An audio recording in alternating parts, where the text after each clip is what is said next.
The light's been in operation, probably the first time they tried it, I understand, was the late 1800s for Edward, Prince of Wales.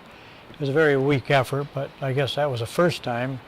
And then in 1924 they came up here and got serious. They put the first set of good lights up here. And they were up here for about till 1956, I think. They brought the lights we have now, the casings. They were using the Battle of Britain, English searchlights.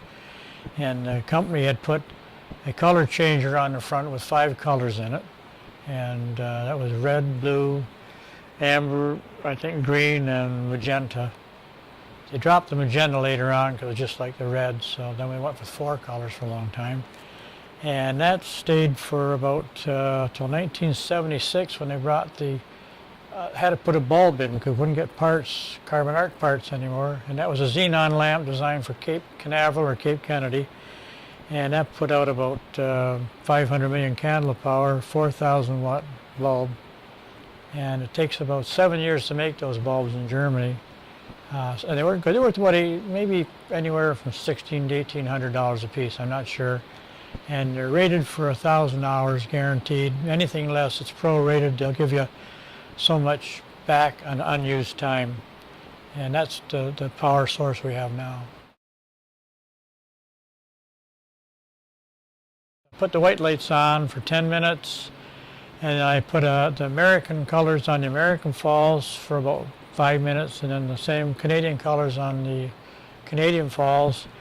And then I'll run the solid colors across, the 4 we have, and then I'll, for about a minute each time, and then I'll put another mixed patterns on, run them for about a minute, so that people can take a picture down below. And then after that, we kind of just run it random for the rest of the night like that. And about every hour, we break it off, just the white lights for about 10 minutes. And that seems to be the main procedure we both, Dick Mann, my helper, and I both have. We have a new computerized panel out there. It's what I remember it being closest to is the newer cash registers they have now where you just touch things. It's a touch thing, and you just hit the color you want and you go right across the board with it. It's quite good. It seems to work pretty well. We have to tell the people not to get their hands on the screen, just use one finger. It'll kind of skew it up a little. But other than that, it works very well. Between 5 and 7, basically, but there's only 2 operators, Dick Mann and myself. And my son will fill in for me when I'm short or when I can't make it. And we have a lighting expert, Linus McDonald from CTV Television in Toronto, looks after it. And Tony, an electrician, has a business. He does our electrical work, and he has a couple of helpers. And that's pretty well it. I've been up here 50 years, not thinking I'd ever be up here that long. I worked for the Parks Commission as a painter, and the money wasn't bad, but I had a chance to make a few extra bucks 4 nights a week up here, so I took it. Figuring I'd probably do it for 4 or 5 years at the most, but I've been up here ever since. But I've enjoyed it. I'm a people person. I like meeting people, and it's quite interesting. Not off the street, no, because they're not insured. You can come up in a tour if you arrange it through the administration building or with Scott Whitwell. But he's the guy, or Dunn Street can give you some information on that, the Parks building there.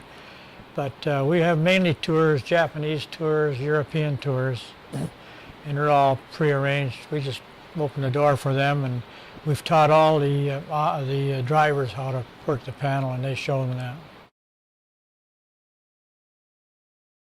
They're talking about putting 4 high-powered lights on top of the Table Rock restaurant, which is directly opposite the horseshoe.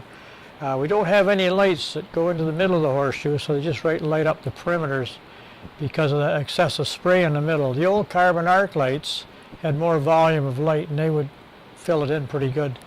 So that hasn't happened yet, but I think it's still on the books. And they also are thinking of getting another way to get more colors up here, some kind of a tumbling color changer. I don't know just about it. It's just talk, but I think it's been on the table for about 2 years. We'll have to wait and see.